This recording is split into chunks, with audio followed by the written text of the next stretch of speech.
ইতিমধ্যেই আমাদের কাজের ধরনে কিছু পরিবর্তন এসেছে, যার অন্যতম কারণ হল এআই বা কৃত্রিম বুদ্ধিমত্তা। কিন্তু আগামীতে কি হবে? আমাদের কাজের ধরন কি একেবারে বদলে যাবে কৃত্রিম বুদ্ধিমত্তার কারণে? জুমের সিইও এরিক ইউয়ানের সাম্প্রতিক একটি মন্তব্যের পর মনে করা হচ্ছে হয়তো এমনটাই হতে চলেছে। তিনি বলছেন, কৃত্রিম বুদ্ধিমত্তার সাহায্যে কর্মক্ষেত্র এমনই হয়ে উঠবে যে সপ্তাহে 5 দিন কাজের আর প্রয়োজন থাকবে না। ইউয়ান মনে করেন এআই আমাদের সকলের জীবনকে আরো উন্নত করতে পারে।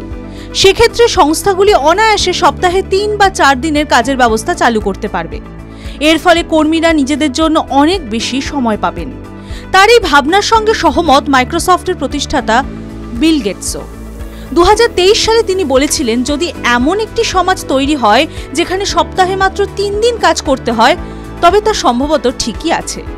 আবার গবেষণায় এটাও দেখা গিয়েছে, সপ্তাহে 4 দিন কাজ হলে তা সংস্থা ও সংস্থায় কর্মরতদের জন্য ভালো, কারণ এতে কর্মীদের প্রোডাক্টিভিটি বাড়ে।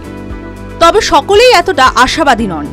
এনভিডিয়ার সিইও জেনসেন হুয়াং সতর্ক করেছেন যে কাজের দিন কমলেও কাজের চাপ কমবে না, বরং 4 দিনের মধ্যেই 5 দিনের কাজ শেষ করার তাগিদ বাড়তে পারে। অন্যদিকে অ্যানথ্রোপিকের সিইও ডারিও আমডেইয়ের মতে, বিশেষজ্ঞরা আশঙ্কা করেছেন যে কৃত্রিম বুদ্ধিমত্তার কারণে বহু হোয়াইট কলার চাকরি চলে যেতে পারে। যদিও গুগল ডিপমাইন্ডের সিইও ডেমিস হাসাবিস মনে করেন, আগামী 5-10 বছরের মধ্যে এক সোনালী যুগ আসতে পারে।